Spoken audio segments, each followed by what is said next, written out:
Bapa, Putra, dan Roh Kudus. Amin.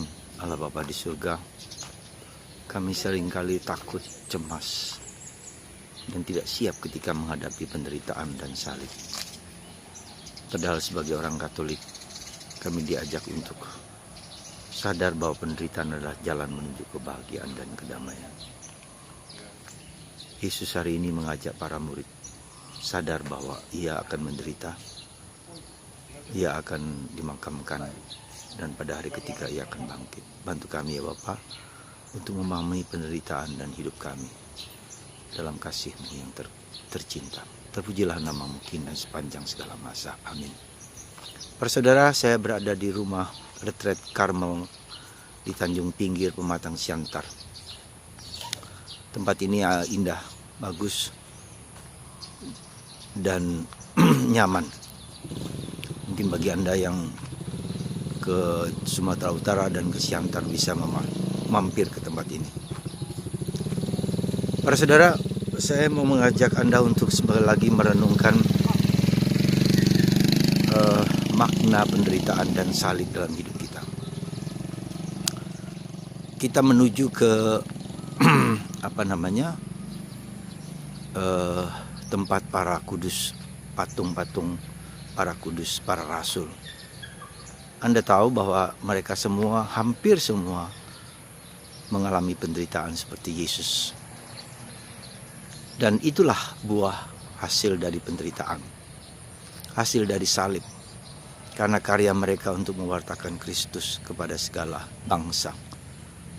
Kita melihat di sini, nanti kita lihat akan Santo Petrus, Santo Paulus, Santo Fransiskus Assisi, ya.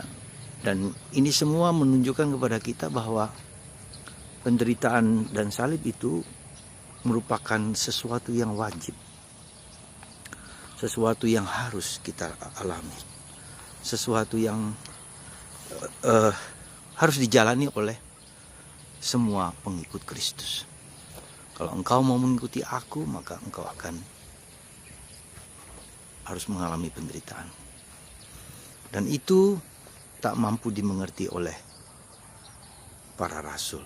Lihat, ini Santo Paulus. Ya.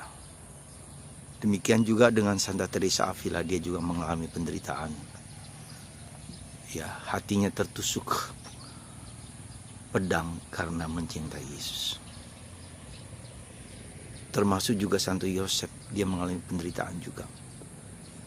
Dia hening diam, sepertinya dia mendem jeru, sulit memahami kehendak Tuhan dalam hidupnya. Tetapi dia pasrah dan menyerah kepada kehendak Tuhan. Demikian kita lihat di sini Santo Antonius dari Padua, yang sangat dicintai oleh Yesus sehingga dia dapat merangkul, hadirkan Yesus kecil dalam diri dia. Antonius Padua. Kita lihat juga Santo Fransiskus Assisi, Santo Fransiskus Xaverius yang melalang buana sampai ke India, ke Maluku, dan juga ke tempat-tempat di Cina dan Jepang. Dia mati dipenggal di perbatasan Cina dan Jepang. Demikian juga Santa Monica, 30 tahun harus berdoa untuk anaknya, sampai anaknya Agustinus kemudian bertobat dan menjadi seorang pujangga besar berkat doa dari ibunya, pengorbanan dari ibunya. Maukah kita berkorban untuk anak-anak kita dan orang-orang yang kita cintai? Santa Monica, doakanlah kami. Kita lihat juga di sini adalah Santo Malaikat Mikael, ya, yang harus memotong kepala si iblis Lucifer, ya, dengan pedangnya. Lihat itu kepala, Anda lihat itu. Semua adalah karena pengorbanan orang-orang kudus ini, bahkan pengorbanan Yesus sendiri sebagai putra Allah. Ya, jadi tidak ada keselamatan tanpa penderitaan. Nah, kita lihat juga di sini malaikat malaikat yang mewartakan kabar gembira, Gabriel, ya, kepada Maria dan kepada orang kudus kita dan semua orang. Ya, Santa Clara kita lihat adalah saudari dari Santo Fransiskus Assisi yang juga menderita, ya, karena sakramen Maha Kudus. Maka orang-orang yang mau menyerang biaranya dapat disingkirkan oleh Kristus. Kita juga lihat Santo Fransiskus Asisi di sini, lihat dia menyerahkan, melepaskan segala harta miliknya, kekayaannya demi Kristus. Dia juga menderita hinaan, ejekan, dan mau merendahkan diri. Dia akrab dengan binatang, ya alam semesta. Kemudian kita melihat Santo Ignatius dari Loyola, pendiri Serikat Yesus.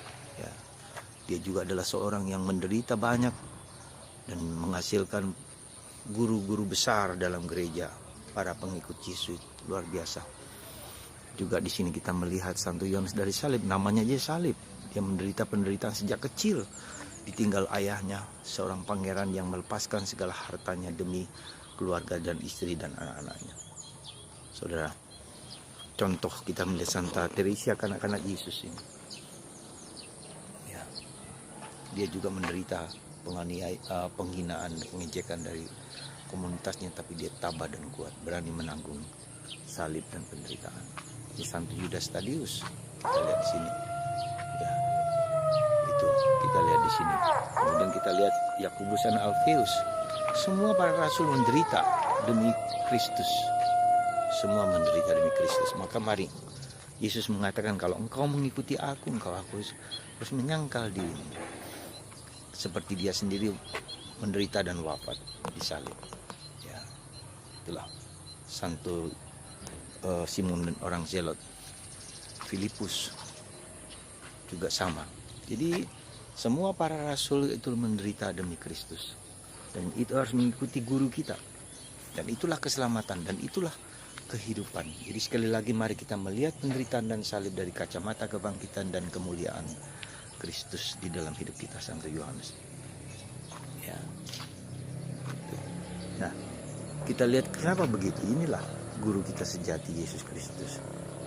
Yang tidak hanya ngomong, tapi dia sendiri mengalami salib yang luar biasa. Ada luka-luka di tangan, di kaki, di pundak, di seluruh sekujur tubuhnya. Ada kurang lebih 15.000 luka dalam tubuhnya. Itulah Yesus. Mari kita siap memanggul salib Yesus dalam hidup kita. Apapun juga yang kita alami, itulah karena demi kemuliaan Kristus dan menghancurkan ego-ego kita, sehingga Tuhan mengajak kita menjadi serupa dengan Kristus, Christ-like, serupa dengan Kristus. Tuhan memberkati Anda semua, dan semoga kita semua siap menjadi anak kecil yang taat kepada Bapa, tidak mencari kehormatan, tetapi mencari kemuliaan Kristus sendiri. Tuhan di sini adalah taman para santo santa, di Tanjung Pinggir, Pematang Siantar, di tengah adalah Bunda Maria. Inilah tempat di mana para karmelit sekarang sedang berjumpa, dan Tuhan memberkati Anda semua. Bila Anda pergi ke Medan, mampirlah ke Tanjung Pinggir. Di situ para karmelit mendidik, memberikan madu-madu rohani kepada umat yang hadir, terutama para siswa-siswi, siapapun juga.